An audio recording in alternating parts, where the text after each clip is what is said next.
Formação, esportes e shows ao vivo.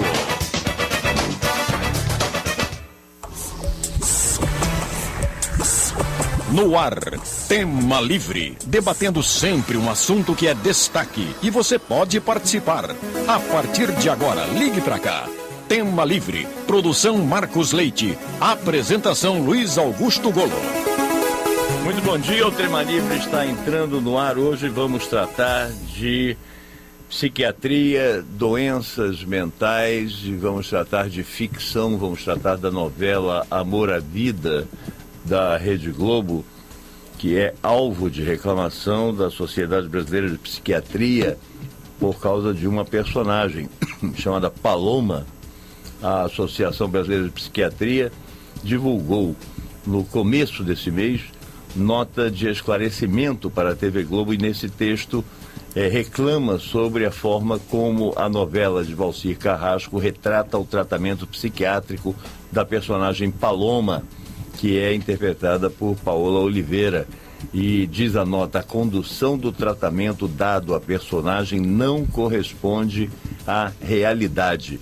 A verdade é que a novela é uma obra de ficção, então não se espera realmente que ela retrate um tratamento com a fidedignidade que deve ter o meio científico. No entanto, ela tem servido, como em outros episódios também, não dessa novela, servido para reforçar preconceitos, para arraigar estigmas na sociedade brasileira, porque a novela ela já surge no bojo dessa cultura de preconceitos e dessa cultura da ignorância. E nós estamos aqui para tratar dessa questão com o Dr. Jorge Jaber, diretor da Associação Brasileira de Psiquiatria, e com Iracema Polidoro, fundadora e presidente da Associação de Parentes e Amigos do Complexo Juliano Moreira, a Pacojum. Não é isso? Bom dia, Iracema. Eu queria que você abrisse a nossa conversa falando dessa questão específica que eu acabei de dizer da novela.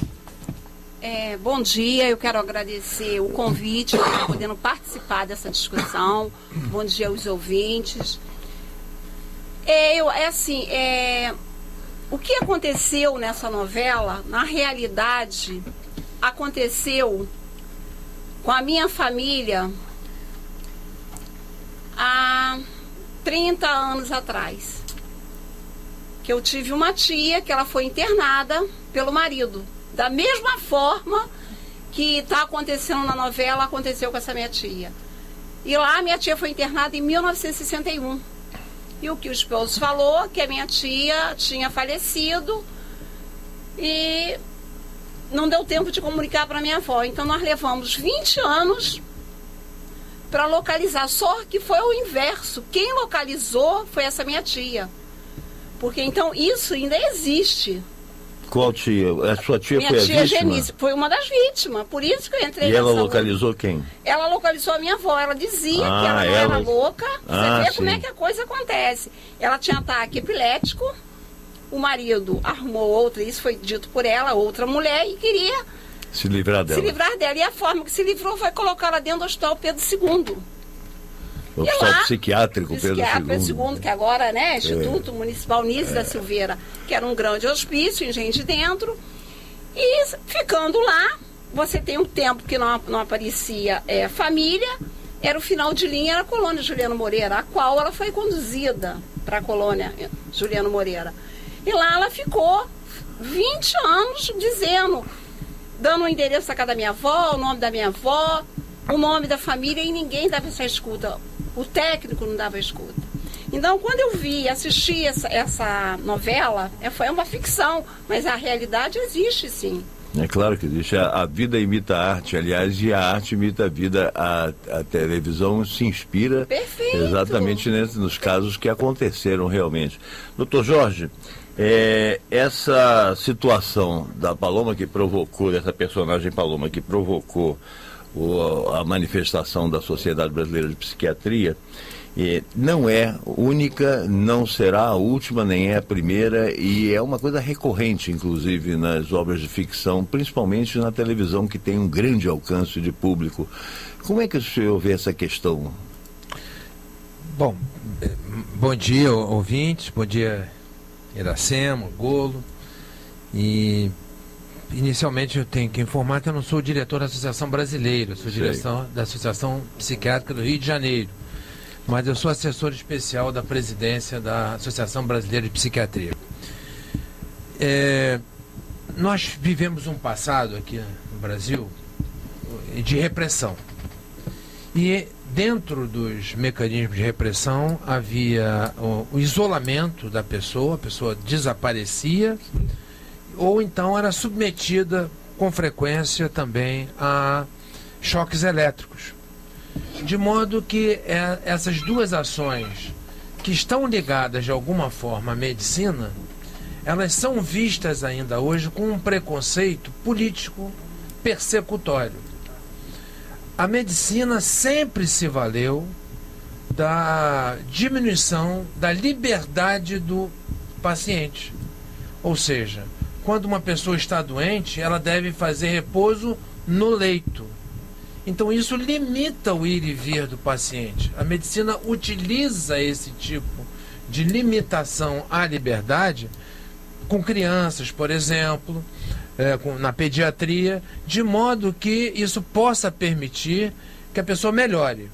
Isso é muitas vezes confundido com um aprisionamento, um encarceramento. A medicina não se utiliza do encarceramento. A eletroconvulsoterapia, que é o chamado eletrochoque, tem aplicações ainda na medicina. Aplicações muito extremas, que praticamente hoje em dia não se justificam, mas que ainda devem ser pensadas em casos muito extremos. Na situação da novela, foi apresentado um tratamento de eletroconvulsoterapia, de maneira que não ocorre mais atualmente, porque o paciente, quando ele é encaminhado para esse tipo de tratamento, muito raramente, volto a repetir, ele é tratado como alguém que vai para uma cirurgia. Então tem que ter um anestesista, há toda aquela aproximação que existe antes de uma cirurgia, em casos muito extremos. Por que é que se utiliza ainda? Bom, a medicação para pacientes psiquiátricos graves evoluiu de tal forma que os hospícios praticamente fecharam. Hoje em dia não se justifica mais um paciente ficar anos internado. A internação é muito rápida. E alguns casos, no quadros de depressão muito profunda, quadros psicóticos que não, vamos usar o termo popular de loucura, que não respondem a medicamento, nesses casos, às vezes é indicado o uso de eletroconvulsoterapia. O senhor falou uma coisa interessante, que do Felipe Pinel para cá, a evolução tem sido espantosa nesse campo das ciências médicas que mexem com o cérebro humano e com o pensamento, com o comportamento das pessoas, né? Essa política de tratamento antimanicomial já inclusive se tornou lei no Brasil depois de uma exaustiva discussão, porque havia, Iracema, uma defesa de que louco tinha que ficar atrás das grades mesmo, né? Como é que era? Isso aí foi uma briga de 12 anos dentro do Senado para aprovar a Lei 10.216, que ela foi aprovada em 6 de abril de 2001. Então foram 12 anos de luta, porque nós queremos tratamento e não a pessoa ficar, porque tem um prazo, como o doutor Jorge acabou de falar, a necessidade da internação. Mas muita família também, ela não quer tomar conta do seu paciente. A loucura, ela é tão assim ruim, porque o primeiro a ter o preconceito é o familiar. Então, não, vamos deixar ele internado, porque lá ele está bem, ele não vai agredir ninguém. Mas quando a gente luta dentro da reforma psiquiátrica, que nós iniciamos no final da década de 70, precisamente na década de 80, a gente começou, e que eu vim dentro dessa discussão da reforma, que a gente quer o melhor para essas pessoas. Mas, doutor Jorge, o senhor sabe que hoje ainda existe eletrochoque. As pessoas em alguns lugares têm. A gente está vendo a coisa acontecer aí em São Paulo, o Hospital Laca está aí na mídia. Perdão, Iracema, só completando. Graças a Deus ainda existe. Pois é, porque não. ainda há indicações. Sim, mas não é só. Não, indicação eu também, ó. Eu acho, eu concordo com o senhor, mas tem umas que não são por indicação. Deixa na minha fala assim, porque a gente fica indignado. Nós, como somos familiares, a gente luta. Eu tive essa minha tia, que ela ficou, né, condenada a um crime que ela não cometeu. E aí, o caso da sua tia é gravado ainda mais porque houve uma questão familiar, pessoal, passional. Sim. Houve uma motivação do marido da sua tia, que foi da internação para tirar ela da vida dele. E ela, mais ainda, ela tinha epilepsia, sofria de epilepsia, não é isso? Então, esse quadro patológico facilitava a internação como doida, como maluco, porque as famílias, antigamente, era comum, as famílias, o doido da família, né? Aquele ali é o meu tio doido da família, irmão da minha mãe, aquelas, né, irmão do meu pai, ou aquele primo. Mas o mito de criança nossa era o quê? Olha, entra pra dentro que vê um maluco aí, vê um doido. Eu lembro que na minha rua tinha um doido. É verdade. Então a gente entrava tudo correndo, né? Agora, os doidos hoje, eu me lembro também, eu garoto, no Engenho de Dentro, e ali, de vez em quando, passava um daqueles com aquela roupa típica do Pedro II, né? Do Hospital Psiquiátrico Pedro II, porque fugiam, saíam, iam fumar um cigarro, ou iam tomar um goró ali na esquina, esse tipo de coisa, né? E a gente convivia com esses doidos, assim, na rua eram doidos inofensivos, mas o que eles faziam era pedir um de trocado, pediam um negócio, cigarro, um pão, né? O cigarro, essa coisa, mas era comum a gente ver isso, e era tolerado.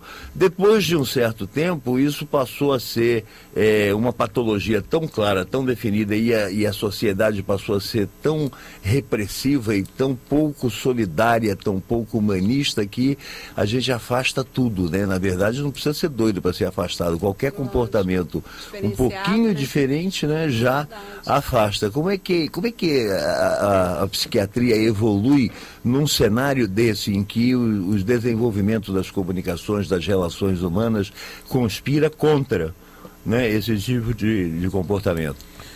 Bem, você chamou a atenção de Philippe Pinel, que foi um grande psiquiatra francês e que iniciou o processo de humanização na psiquiatria.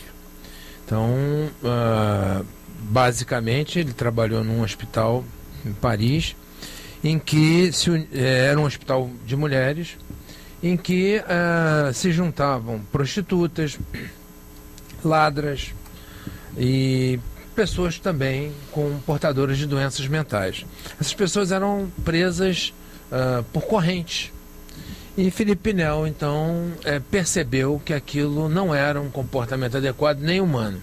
A partir daí houve uma evolução muito grande, e também nós temos que reconhecer, com a entrada da psicologia e principalmente da psicanálise, por intermédio de Sigmund Freud, houve uma abertura maior, uma abertura cultural maior na abordagem do paciente. Quando eu falei ainda há pouco, Iracema, que graças a Deus ainda existe, porque existem algumas situações psiquiátricas que realmente chegam ao extremo daquilo que a medicina pode realizar. E essas situações, elas envolvem, por exemplo, uma paciente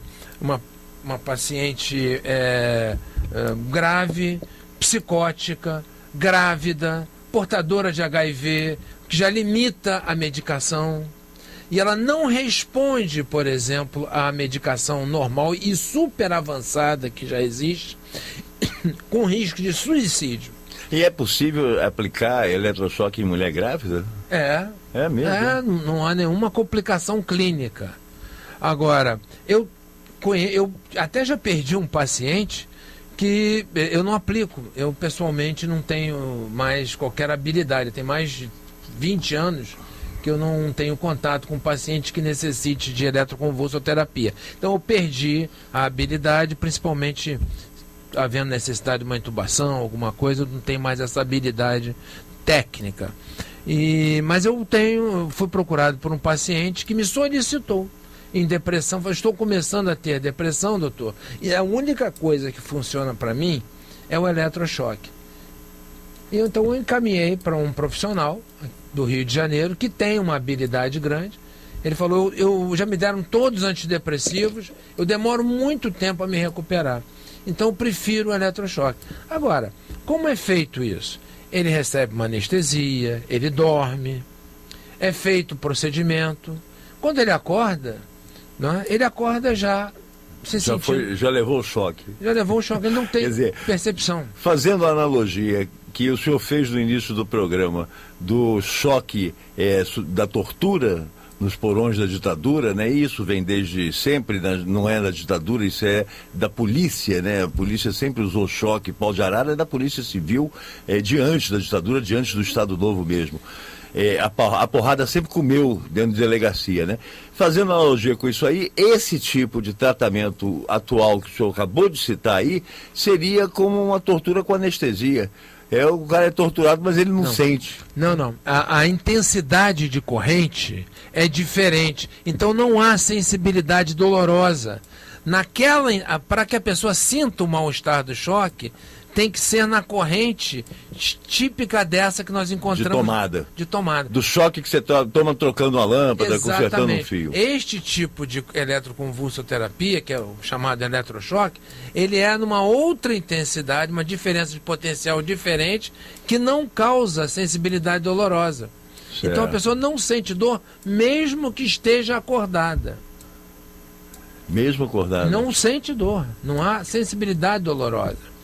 Essa evolução que nós verificamos, o senhor está falando aí, eu estou ficando estamos aprendendo aqui com essa sua aula aí. Essa evolução, ela também diminuiu o risco de eventos como esse que aconteceu com a tia da Iracema, de vinganças pessoais ou de uso criminoso da internação de um parente para efeito até de declaração de incapacidade, de se apropriar dos bens ou qualquer coisa desse tipo? Olha, outros setores da sociedade evoluíram enormemente na área de saúde mental. Por exemplo, a questão jurídica. Então, hoje em dia, eu vejo isso com muita frequência, praticamente todo mês. Eu vejo pelo menos um caso em que o Ministério Público recebe uma denúncia de que uma pessoa está sendo mantida em cárcere privado, de que essa pessoa não está recebendo, não precisaria estar internada, e o Ministério Público manda apurar. Então, é comum a polícia bater na porta do hospital, da clínicas não só clínicas psiquiátricas, mas também hospitais em geral. O Ministério Público vai lá para tomar conhecimento se o cidadão está recebendo o tratamento adequado, se é necessária a internação, solicita do médico. É necessário que todo hospital psiquiátrico ou não tenha. O paciente tem um médico assistente que se torna uma autoridade que responde legalmente pelo tratamento, e todos os hospitais psiquiátricos têm um responsável técnico. Este responsável técnico responde pessoalmente e legalmente à justiça. Sim. Então, se estiver ali uma pessoa que não deve ser internada, o juiz envia ali, às vezes até mesmo de maneira surpreendente. Você não está esperando, chega lá uma escolta da Polícia Militar com um perito determinado pelo juiz que vai ver se aquela pessoa tem que estar internada ou não. Agora, isso é motivado... Iracema, você é presidente e fundadora da Associação dos Parentes e Amigos do Complexo Juliano Moreira. Então, você lida com esse universo e está acostumada com esse tipo de situação que o doutor Jorge acabou de citar. Queria que você se estendesse um pouco sobre isso. Tudo que ele acabou de citar, graças à Lei 10.216. A gente teve essa abertura. E como tem cárcere privado dentro de um hospital, como tem dentro de uma família, da casa da família. Que às vezes um vizinho que denuncia aquela família, que aquele paciente está preso numa corrente, está lá no fundinho do quintal, que não tem acesso nem à casa. Então, a gente tem essa parceria com o Ministério Público. Doutora Ana Anabelle, que é a promotora pública, que fica na parte da saúde. Então, a gente tem agora, graças a Deus, esses outros caminhos para a gente percorrer, porque até então nós não tínhamos. Porque quando eu fundei a associação, na década de 90, que até então a gente não podia, porque era a época da ditadura, mas nossa discussão, fundamos a associação com 10 familiares, porque esses familiares todos eram os internos na colônia. Então a gente fundou a associação para amenizar o sofrimento dessas pessoas. Porque qual era o cenário que vocês, quando fundaram, o que motivou a fundação? O que me motivou foi pela primeira vez que eu entrei lá na colônia, em 1978, quando essa minha tia, uma terapeuta ocupacional, Rosilda, que eu tenho assim um apreço muito grande por essa pessoa, deu escuta a essa minha tia. E ela mandou esse aerograma para minha avó, que morava em Nova Iguaçu. Foi quando nós localizamos. E quando eu cheguei, minha tia, eu sou filha única, minha tia era caçula, então a gente foi criada junto. Então a nossa diferença era de 5 anos.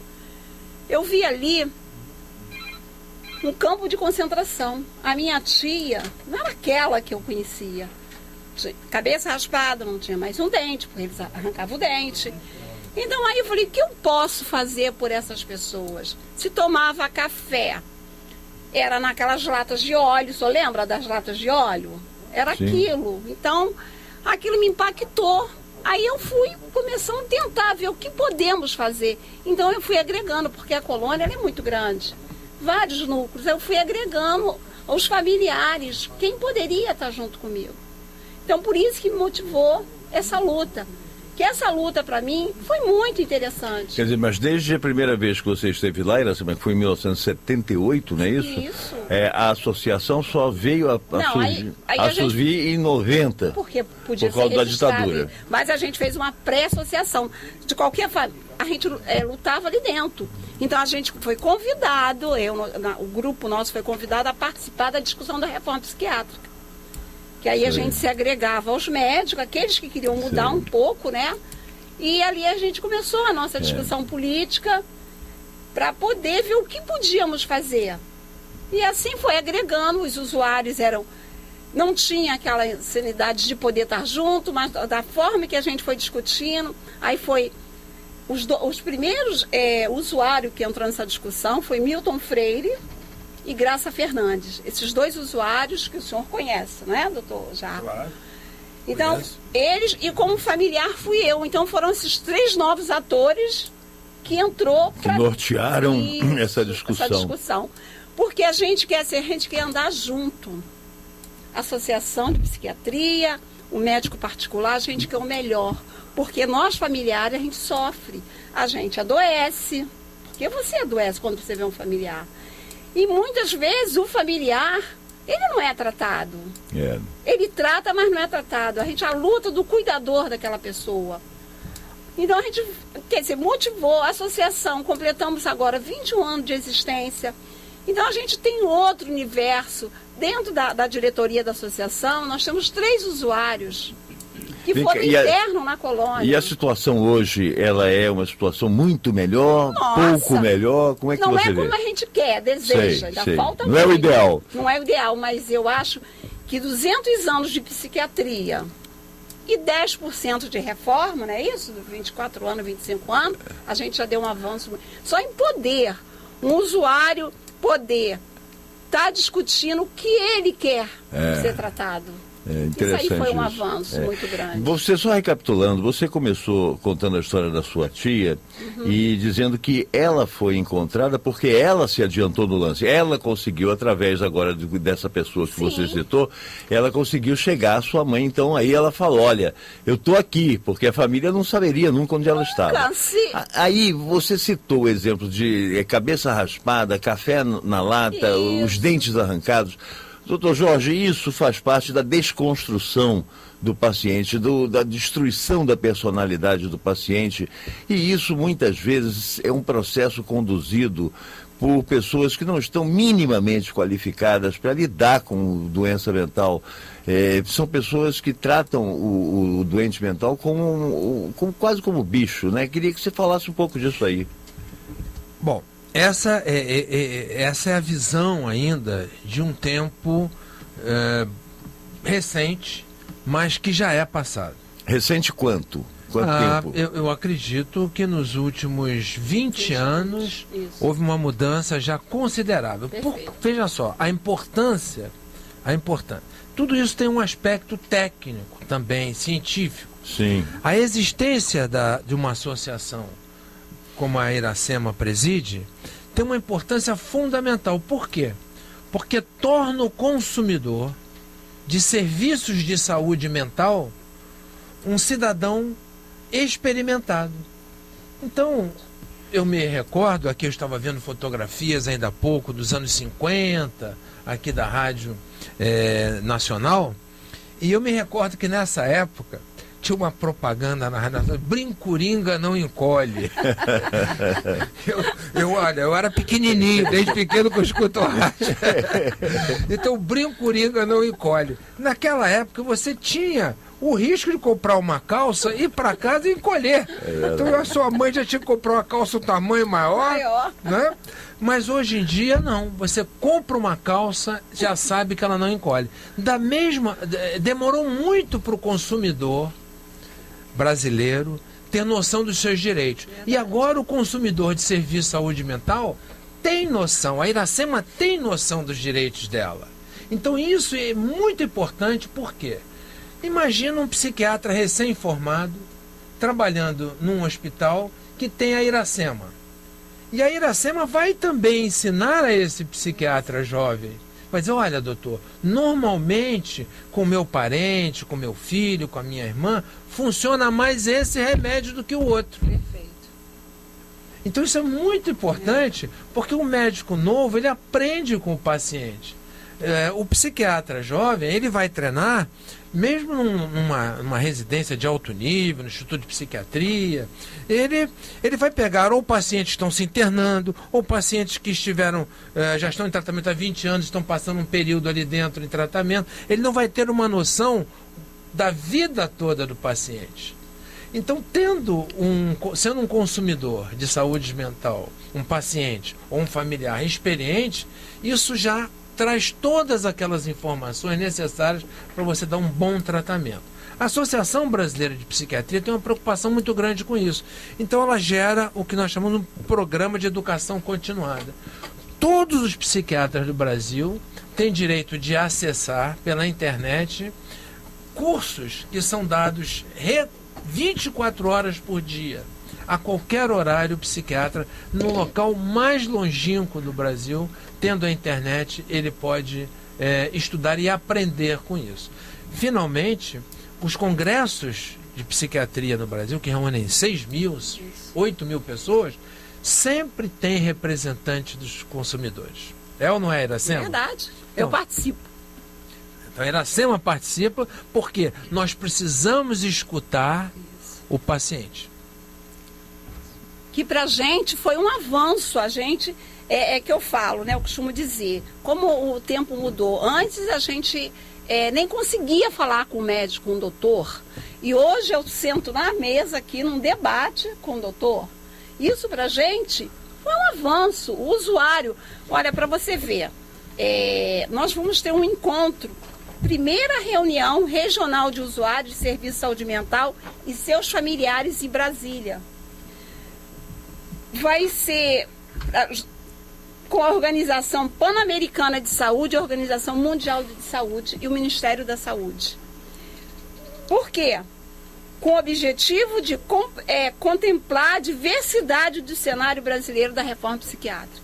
Porque o cenário brasileiro, isso era outra questão, que o Brasil é um país muito diverso, é um país muito heterogêneo, as características regionais são muito fortes. Então, por exemplo, nós temos uma cultura no sul do país completamente diferente da cultura do Nordeste, que por sua vez é diferente também da cultura do Norte, da cultura daqui do Sudeste, que é um polo mais consumista, mais pós-industrial.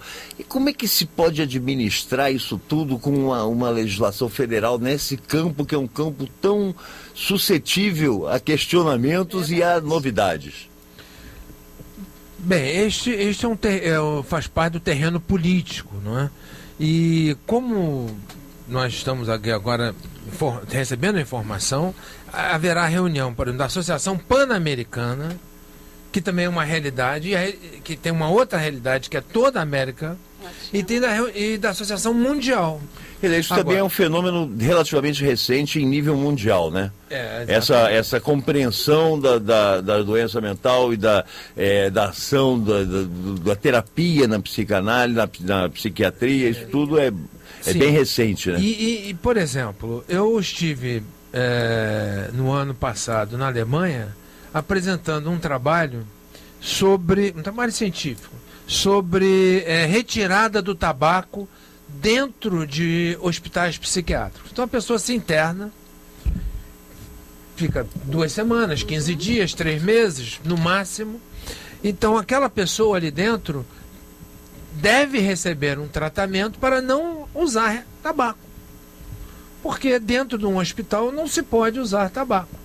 Você não pode envenenar o paciente quando ele está ali dentro se tratando. A pretexto de curar. A pretexto de curar. Então, eu apresentei esse trabalho e na Alemanha não havia nenhum movimento ainda, não havia se conseguido ainda se estabelecer a retirada de tabaco. Então eles estavam aprendendo como é que nós fizemos aqui. Aqui no Rio e em São Paulo também há um outro movimento nesse sentido. Então, a importância de se unir Ministério da Saúde, que é quem faz a política, e consumidores, e representantes da sociedade civil também. Da sociedade civil, mas representando as sociedades médicas. Então, junta isso tudo, sai geralmente um trabalho em conjunto. Esse trabalho em conjunto é aplicado de maneira diferenciada para cada local do país. Há uma coisa interessante que do lado de cá do consultório, quer dizer, o leigo do assunto tem a atenção despertada sempre que falam de psiquiatria, é que a psiquiatria tem que estar associada à terapia, porque a psiquiatria sozinha ela é apenas quimioterapia, ela é apenas uma droga, né? O psiquiatra ele diagnostica, ele trata e tal, mas é a base de remédio, enquanto a terapia ela não usa o remédio, mas usa outro tipo de tratamento, um tratamento mais terápico, psicoterápico realmente, né? Como é que é essa simbiose entre psiquiatria e psicoterapia? Olha, esse é um dos resultados do avanço de toda a questão da saúde mental. O psiquiatra, ele serve para tratar problemas do pensamento. O que o psiquiatra faz? Ele é um médico. E ele trata problemas do pensamento. Então, pessoas que escutam vozes, pessoas que veem imagens, pessoas que deliram. Então, o psiquiatra tem que tratar isso. Pessoas que têm problemas de comportamento. Por exemplo, um dependente químico que tem uma perda no seu comportamento, que tem um distúrbio no seu comportamento, tem que ser tratado. Pessoas que têm problemas de sentimentos, depressão, ansiedade. E, finalmente, pessoas que têm problema de aprendizado. São esses 4 pontos que a psiquiatria trabalha. Agora, ela não consegue mais fazer isso sem a presença do psicólogo de uma maneira eficiente, sem a presença da assistente social de uma forma efetiva, porque esse paciente ele precisa retornar ao meio social. Não basta só tirar a doença, é preciso reintegrar essa pessoa à sociedade. Nós só vivemos plenamente a nossa saúde mental quando nós somos aceitos no nosso grupo, na sociedade. Então é muito importante que haja união dessas forças científicas que humanamente atuem para que o paciente melhore. Quer falar isso? E a intersetorialidade, porque o paciente ele precisa de tudo.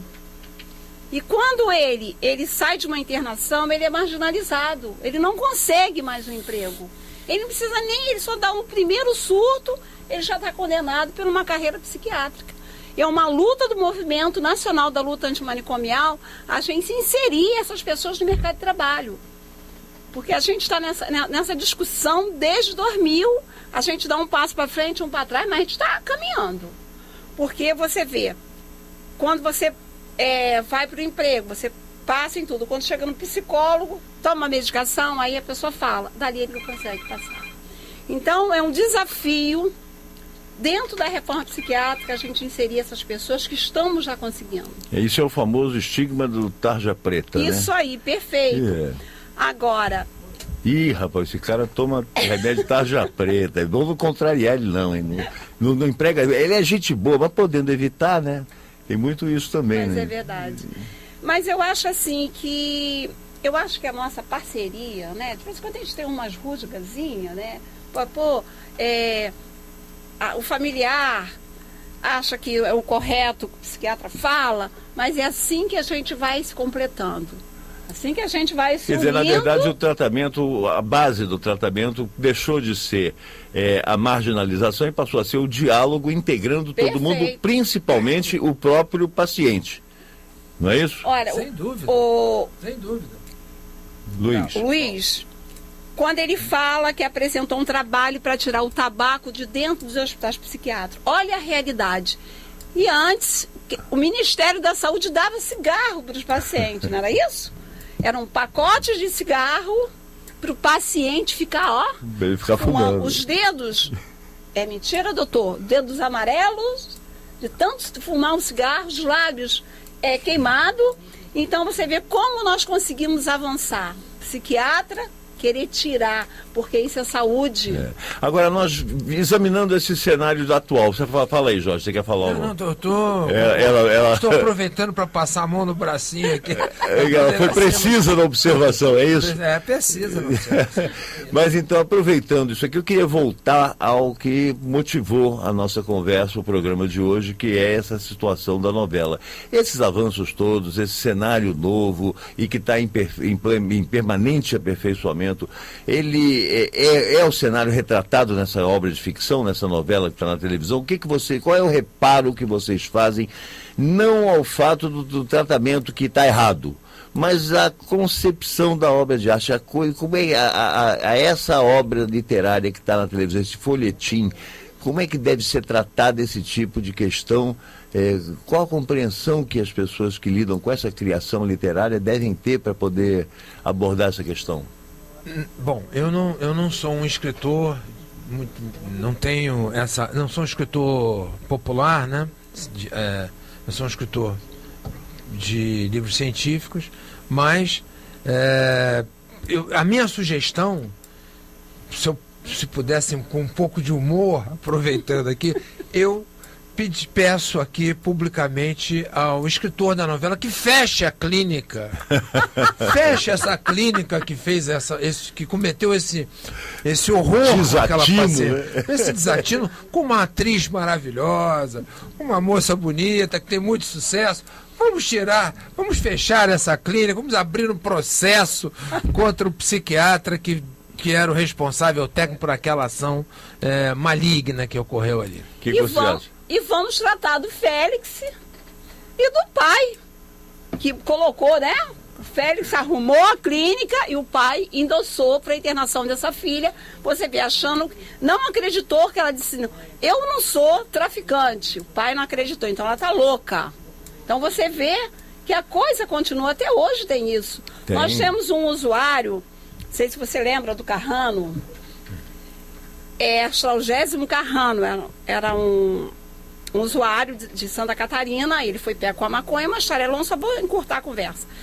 E ele foi internado pelo pai porque ele pegou ele com cigarro de maconha. E ali ele levou eletrochoque, sofreu. E ele lutou por uma causa. Que ele fez um livro, esse filme de Bicho de Sete Cabeças, não sei se todos assistiram. Do Rodrigo Santoro. E ele foi punido porque, infelizmente, no livro, ele colocou o nome do médico que internou.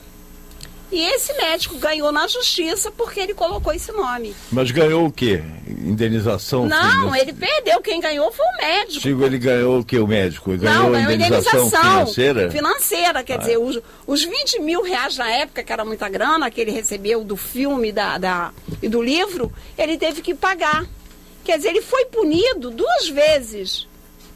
O sofrimento dele e depois aquilo que ele retratou para a sociedade.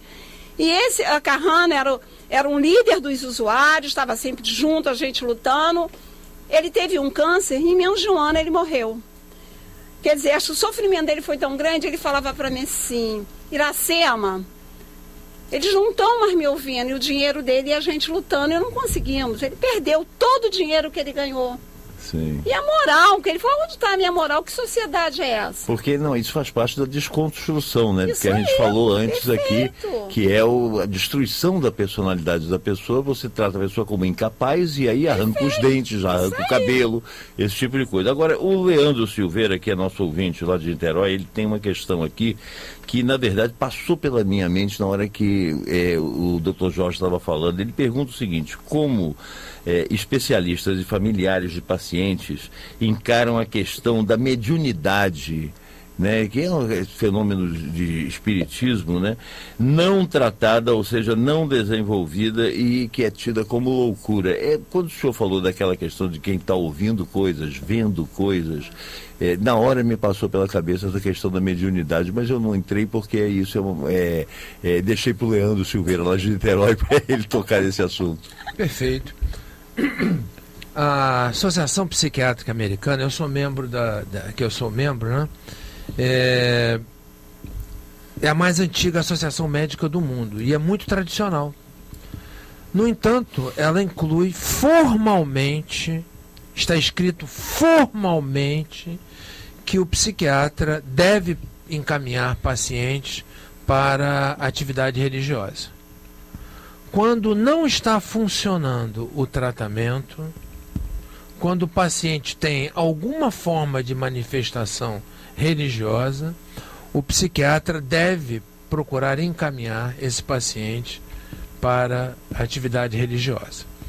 Então existe um campo onde se este paciente der conta, se ele conseguir se inserir dentro do campo religioso com estas formas de manifestação, aparentemente de ouvir vozes e de se comunicar, que seria uma mediunidade, se ele conseguir inserir isso dentro de uma religião, então ele vai dar conta disso lá. Agora, quando isto é fruto, quando isto leva a pessoa a ter grande sofrimento, a ter grandes perdas na sua vida e transforma isso numa dessas características, transtorno do comportamento, patológico, então nós temos que medicar, mas não há nada de errado medicar e ele ir à religião. Porque na verdade essa questão da mediunidade ela é paralela à religião, ela não é uma coisa religiosa, não existe essa religião, e a pessoa não abraça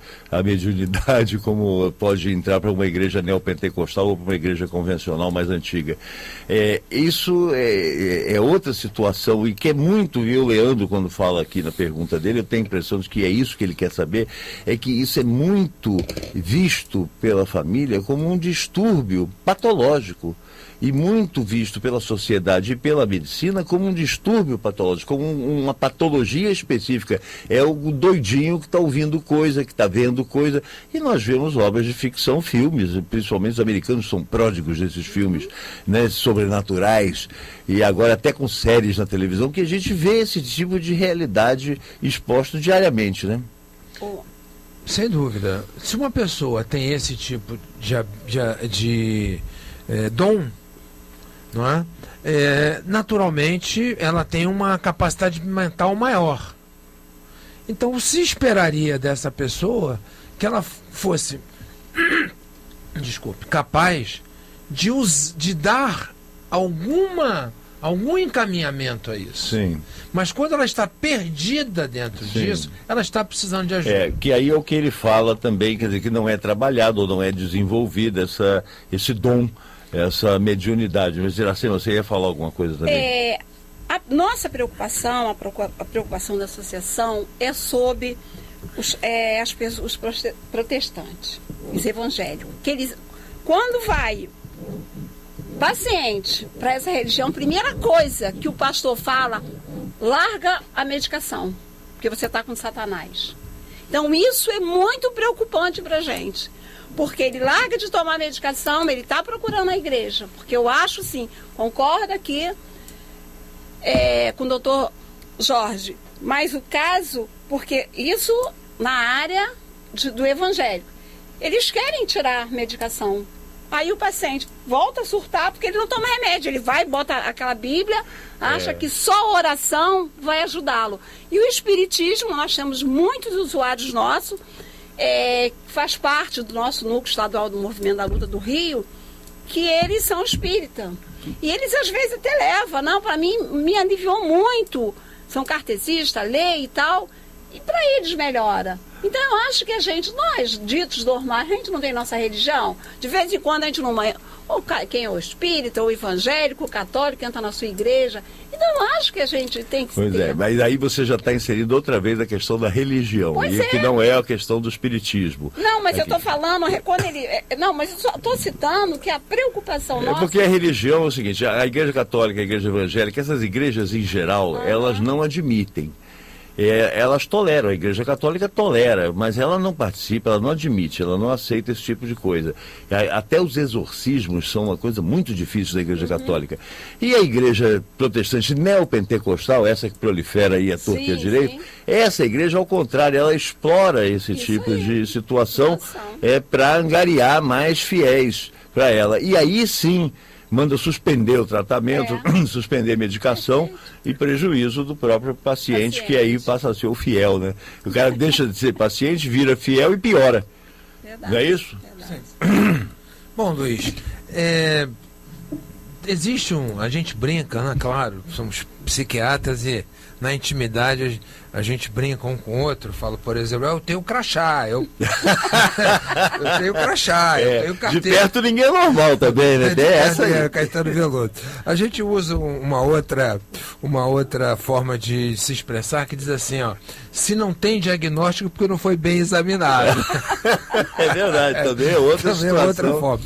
Agora, eu gostaria aqui de dizer o seguinte, eu atuo muito próximo, inclusive com familiares, na área de dependência química. Então, sou um psiquiatra, mas tenho uma atuação muito próxima da área de dependência química. E eu gostaria de deixar um telefone para tratamento gratuito. É claro, não. Inclusive, eu queria encerrar a nossa conversa saindo do campo da novela, porque esse negócio da dependência química é hoje a grande preocupação social. Não é? Quer dizer, nós podíamos até substituir a preocupação com a doença mental com a preocupação com a dependência química. Essa dependência é que é a grande patologia da sociedade hoje. Você não acha isso? Sim, porém é muito importante também deixar claro aqui, para que o público tenha noção, que é muito mais comum que a pessoa tenha dois problemas, tem um problema, uma doença psiquiátrica que cursa com o uso de drogas e que acabe desenvolvendo uma dependência química também. Então, passam a ser dois problemas psiquiátricos. Então, hoje nós temos aquele... É até um pouco raro. O alcoólico, aquele que é vulgarmente conhecido como alcoólatra, é raro. Ele geralmente tem uma depressão, ele já usa drogas, ele tem um distúrbio bipolar do humor, ou o uso de maconha desencadeando um transtorno psicótico, a pessoa realmente paranoico. Então é muito comum que a droga ela ou desencadeie um quadro ou ela seja a continuidade do quadro psiquiátrico primário. Ou seja, já havia aquele quadro que levou a droga, é isso? Exatamente.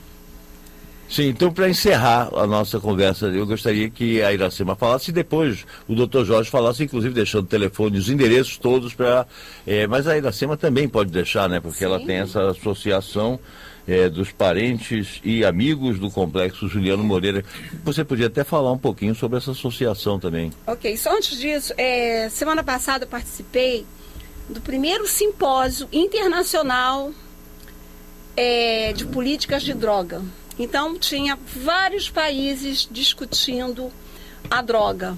Eu acho que também foi muito interessante, que a gente acha que é só a gente que está sofrendo, mas são outros países. Foi assim, foram 3 dias de discussões para a gente poder se inteirar, porque, como o Dr. Jorge falou, é uma realidade.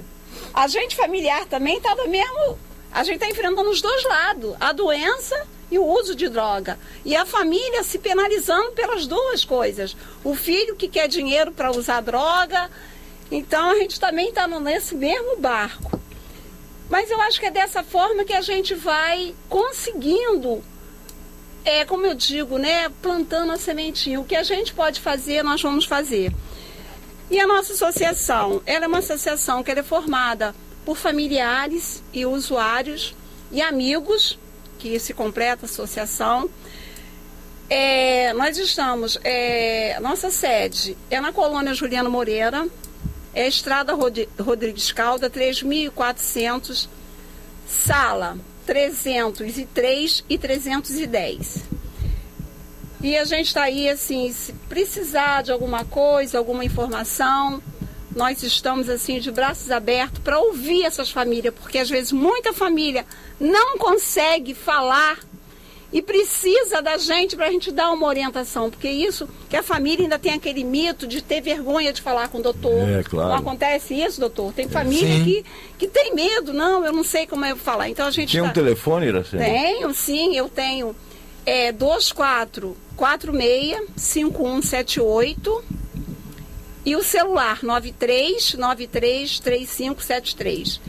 A nossa associação está assim, de braços abertos para a gente poder cada vez unir mais junto com a área médica, com familiares, com quem precisa, porque às vezes a pessoa tem um problema em casa e não sabe como vai poder, assim, um caminho para alertar. Ok, doutor Jorge.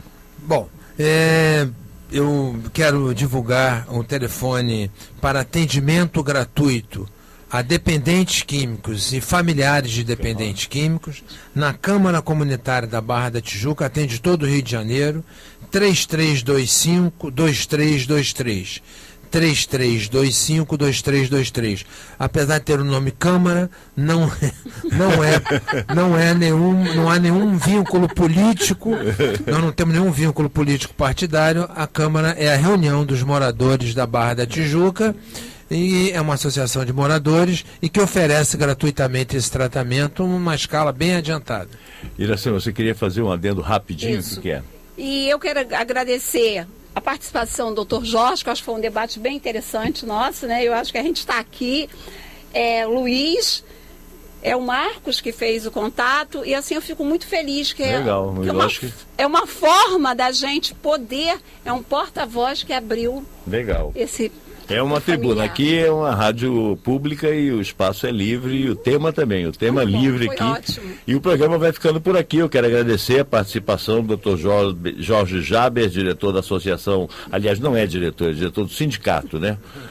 E a Iracema Polidoro, fundadora e presidente da Associação dos Parentes e Amigos do Complexo Juliano Moreira. Tema Livre fica por aqui. Amanhã nós estaremos de volta às 10h05. Um ótimo dia para você. Até lá.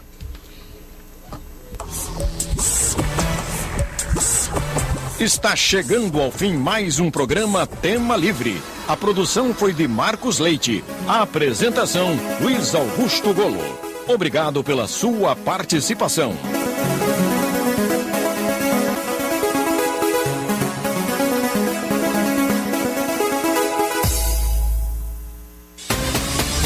Nacional, uma emissora EBC. Empresa Brasil de Comunicação. A Rádio Nacional está com você sempre, em qualquer lugar do Brasil e do mundo. Você pode acompanhar nossa programação pela internet. Acesse www.ebc.com.br e sintonize a Rádio Nacional do Rio de Janeiro ao vivo. Rádio Nacional.